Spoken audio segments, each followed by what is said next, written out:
Tracking down Brian has been a real treat recently. He's got a new hotel room. Brian, do you ever wake up in the hotel room and go, "Which city am I actually in?" Surprisingly, not this time. Right now, I'm in Arizona, or no, where am I? Yeah, I'm in Phoenix. So I guess there's your answer. I'm staying with a friend, and I will be heading out to Gruber Motors later today for a follow-up visit with Pete Gruber, the guy who fixes when your original Roadster needs open heart surgery. He's the guy. I see. All right. Well, when I get my original Roadster, I'll know where to go. Yeah, I can't afford, I don't think I can afford the Roadster, old Roadsters, new Roadsters. I think they're all going to be really, really expensive. And you? Oh man, I can't even imagine. There was a time when the original Roadster got down to about 30,000. They were not a hot seller, and then they became collectible. So now they're substantially more. And Gruber Motors website has a tracker that can tell you how many remain in existence, and it's just a hair over 2,000. Oh, okay. All right. Yeah, well, that sounds like a collectible for sure. Yeah. Well, Brian, we haven't done this in a while. I thought this would be a good day to really go around the world and see what we know about what's happening in various factories. And quite frankly, I am by far the most we'll start where I'm the most interested rather than causing people to have to wait till the end, because I don't know, maybe they're more interested in some other factory. But I think Austin has most of my attention, maybe not yours. I don't know. So many things going on at Austin. What do we know about things like, Cybertruck ramp? What do we know about 4680 ramp? What do we know about I don't know, they're going to build some kind of a computer down there. I don't know. There's a few things going on. Help me out. Austin is by far the most exciting of the factories. There is the extension to the south, which is nearing completion. From the outside, it looks about done, but with any complicated machine of a building, the skin is just one element. They're going to have to finish the inside and then begin loading in all the materials and all the equipment to get it actually running. It's going to be one heck of a beast. A lot of us were mistaken about the intent for the south end because the fact that there's windows, the permits didn't seem to line up with it being a data center, but it does appear that that will be a very, very thirsty data center when fully ramped. And then, of course, you've got Cybertruck production, which we learned at the shareholder meeting, is at about 1,300 a week. Looking from the air, we don't see any evidence of I don't see any evidence of a slowdown. And increasing from, say, 1,300 to, say, 1,500 is small enough that I don't think we'd be able to spot it. And I certainly haven't. So I'm sticking with 1,300 as the ramp, but there are new developments in the news that suggest that the one constraint that I was most concerned about, the batteries may not be as critical for as long, that they may be able to outpace the concerns that they had with 4680 ramping, specifically getting them from LG or someone else. Oh, okay. Yes. Well, LG, I think it was LG. I could double check here. Said that, yeah, this morning.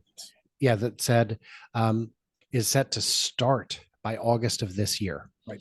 So that's a good bit of news today, because we only know of one product that's using that form factor in production today, and we would love to see that.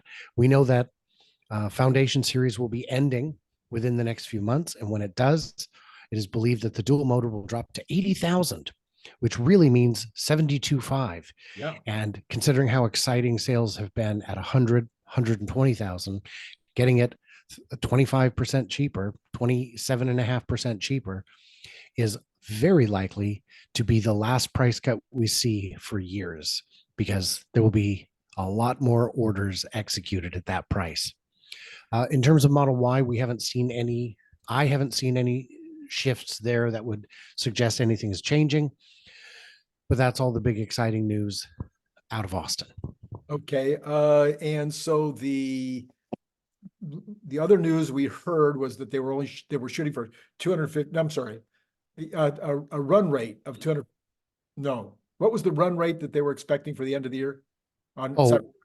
They didn't announce one for the end of the year that I'm aware of, but I've been expecting that they will hit 89,000 for the year. That's what more than one of the parts suppliers was told to anticipate for total year, which would tell me that they would be getting close to a 250 run rate by the end of the year.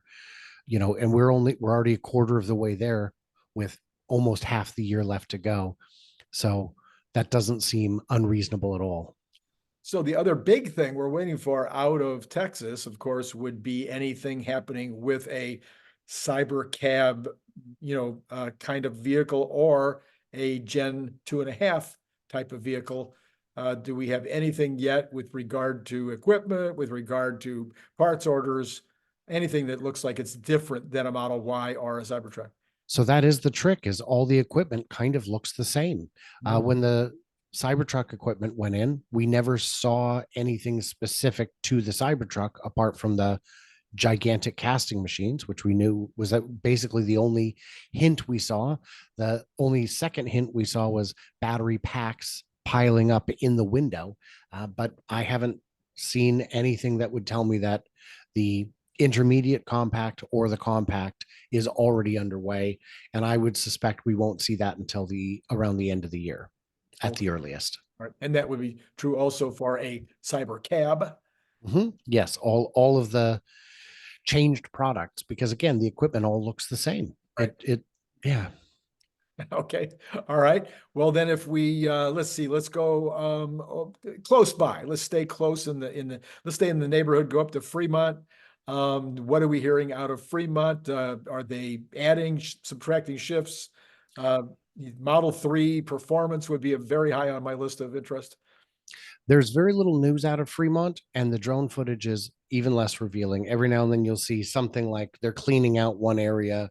We had seen that they were starting to put in footings for a new gigacasting that they then just put asphalt on top of and they use for parking. So that should get back in motion at some point.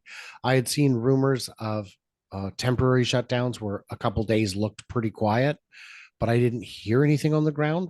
But I don't have any sources at that factory.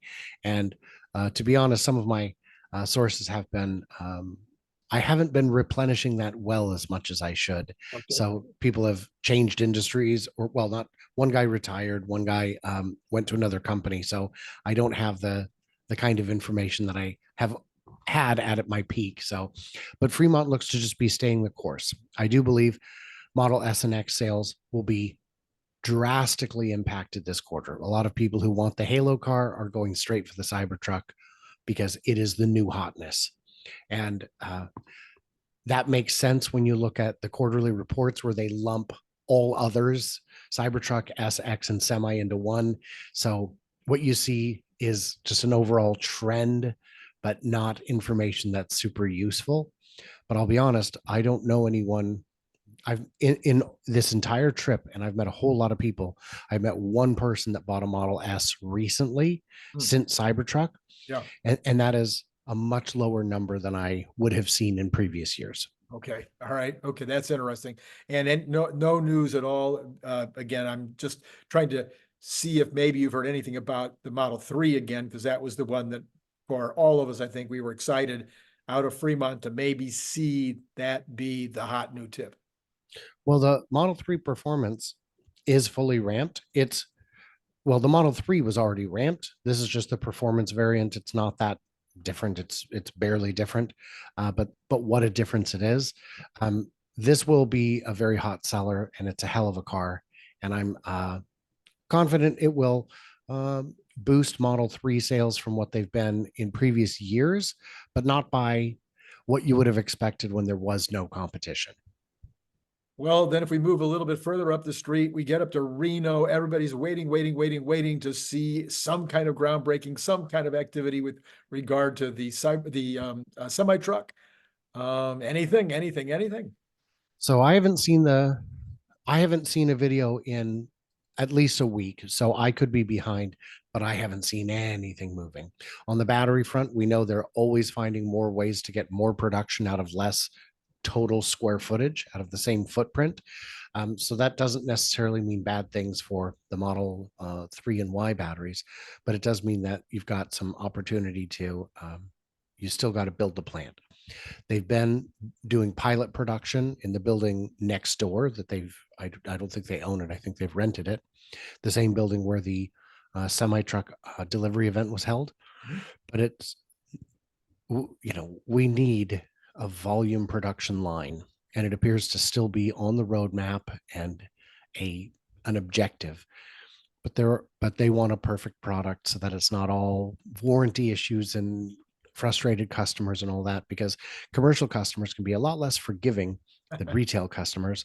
And with a commercial customer, when you buy a Kenworth, a Peterbilt, you know what to expect. Right. And these buyers need the same thing. So I'm concerned that they're going to wait for perfection so long that it will start to not matter anymore. Hmm. Yeah, I don't see anybody else really jumping into the fray, but we'll see. Yeah, okay. Well, that real quick on that, there have been everybody has an electric semi Oh, I now, know that, but I'm talking about a real. a real one. That's the problem. Is the other guys are in even they're even less committed, and what they're turning out has very short range at an astronomical price. When Tesla is done and ready, I mean, if these are coming off a genuine assembly line, they're going to be the cheaper than the competition with more. I mean, these are going to fly like crazy, but we have to actually build them, guys. Right. And then CATL, we heard some news the other day that I guess the equipment is up. It's sitting in place. They're learning how to run it. Are we getting any kind of an idea of when they might start producing some batteries out of, from the CATL equipment? We don't know. And that's in part because this is something new to Tesla. They have built battery lines from scratch and it takes forever. They've built new types of batteries with new procedures and it takes forever. But this is an existing line that they're just installing. And it is reasonably clear that CATL is helping them get it up and running. So it's reasonable to assume that these could be operational by the end of the year, but I haven't seen any solid confirmation. And worth noting, not only would these qualify for your credit and my credit when we buy them, but they would also get the manufacturer and pack assembler credits on the back, which is thousands of dollars. Okay, then we have, if we skip over to Berlin, that is the quietest part of the world, I think, with at least from my standpoint, is like we're just not hearing anything about expansion. We're hearing that maybe sales in Europe are not so great. I mean, what's going on in Berlin? So the sales in Europe, I'm looking at it and seeing one data point. I need more than one data point to draw a conclusion. And while some countries are, for example, Sweden or Norway, might be Norway, is the number one market for the ID Buzz. They love that minivan. Mhm. It is a bigger market even than Germany. Mm. So now that there is some degree of competition, there are people who will buy it, even if it's not as good, just to be different. Um, I am not yet convinced that Europe sales are actually going to be struggling. And especially if the import tax on Chinese cars comes to pass in any form, that will mostly benefit Tesla, who has the largest EV factory in Europe. So we will wait and see. But you are correct in that Berlin is a very quiet site. The last big news we got was all the protesters losing their minds and the government saying, okay, well, we heard you. It's moving forward. Yeah, right. And real quick to the people who say, oh, red tape in these Western countries. No, the government is very supportive of Tesla. Right. They have never really said no to Tesla. Now they have said, hey, you need to get your permits all the way thoroughly done, but it's important to protect your water and your citizens and your air and all that. So I don't see those as unreasonable obstacles. And considering the speed at which Tesla was able to build that German factory and get it operational is a testament to the fact that the government wants them there and is willing to make reasonable concessions to make it happen. Okay, then shooting over to the largest factory in the world of making the largest number of vehicles, I think, in the world. Right? Is it still it's number one in terms of a single factory making vehicles and I'm somewhere not aware of factories. There are factory complexes that complex. wouldn't surprise me if they make more than a million cars. But you have to consider, well, that's 7, 8, 20 buildings, and this is really two. But Shanghai, for the square footage, for the total footprint, Right. is certainly the most productive auto plant in the world. And we're not hearing anything other than business as usual. We saw people saying, oh, the China sales are done and over. But that was in the beginning of the quarter when the cars were being exported and Xiaomi's new SU7 had just come out and everybody wanted something new and different. Xiaomi sales remain strong, but not strong enough to necessarily destroy Tesla's position. They are still the best-selling EV in the country with the Model Y, and it's again without enough data points. And in just a couple of weeks, we'll know that the rest of the data. We'll see the production numbers and delivery numbers. Calling it over is a mistake. It is, at the very best, it's premature, and at worst, it's simply wrong, but we don't know yet. So the bigger question in Shanghai is, where's my megafactory at? Yeah. And they've been very tight-lipped about where it's being built, and they're hostile to the drone pilots. So we don't have great information. We do know that megapack factories go up a lot quicker than car factories because the product is a lot simpler to build. I believe they remain on track to begin production of the Asian megapack by the end of the year. Okay. All right. And then FSD in Asia, we had a lot of news over the last couple of weeks that they were going to be putting 10 in one territory and I don't know how many in another territory going to the airport or something. Have we heard, is there any more updates on what's happening with FSD and or robo cabs or cyber cabs or robo taxis or whatever? Not yet, because they've been unable to test it so far. All of the training they've had to do was in shadow mode. And because they can't export the data, I would say it's been done in double shadow mode. So these first 10 cars that are being driven around China for tests, I assume are all validation. And validation, you can speed it up by putting more on the road. But I think what they need to do is gather small bits of data at first to make sure it works and then determine the size of the test fleet needed, if any additional vehicles are needed at all. The rest of the world is just waking up to the reality of FSD. The Germans that came over for our meetup in Muskegon, and also, so we had Jan from Tesla Fix, Lars from Best in Tesla from Denmark, and Robin from Robin TV in Germany. This was all of theirs first experience with FSD. And you know the Tesla community. We were happy to let them have as full an experience as they wanted. And they could not believe it. They did not understand that this is where the company is already at. And I think when this product is rolled out wider around the world, if it's already allowed in, for example, the US or most of it, and China, that's two of the three biggest auto markets in the world. It's going to become impossible to avoid, impossible to ignore. It's going to become inevitable. And as the world gets to see what it is, it will likely change the investment thesis to, oh, this isn't a someday pipe dream. This is around the corner. Right. Which corner? Tough to say. The roads in China are kind of tricky. Yeah, I haven't driven in China.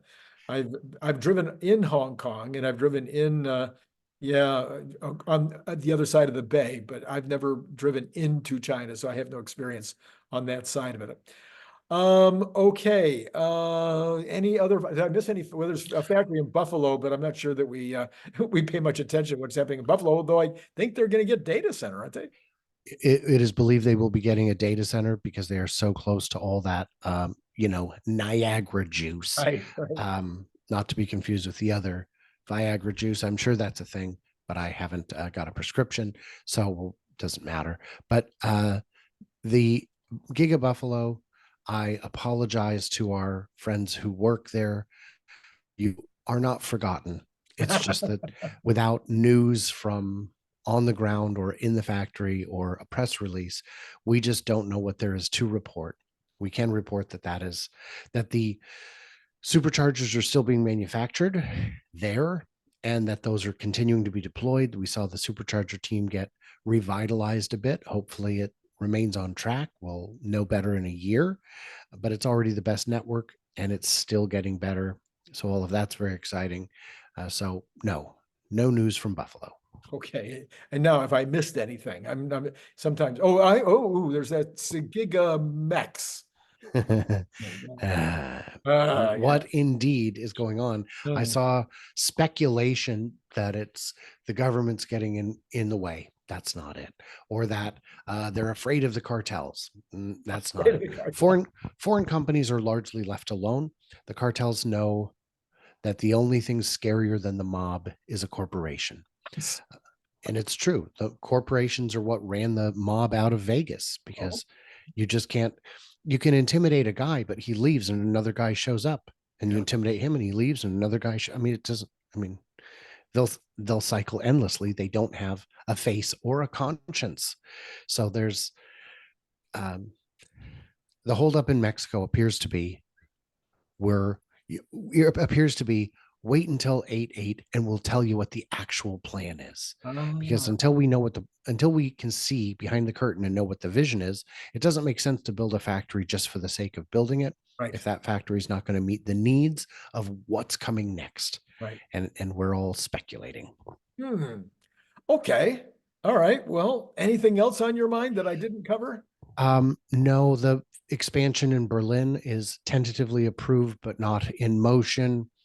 No new factory announcements, of course. And interestingly, no new speculation. Our country's getting one. We haven't heard any of those lately, but it appears that door remains open. Okay, well, then we'll leave it at that. And then you and I will do a second show that people will have to wait until tomorrow to see. Wow. Oh, you know what I'd like to say? Oh man, I can't believe I forgot to put this. I was going to put this at the beginning.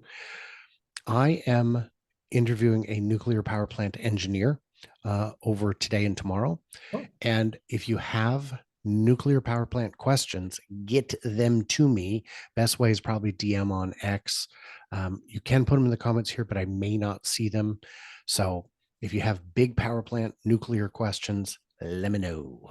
Big plants as opposed to mini plants.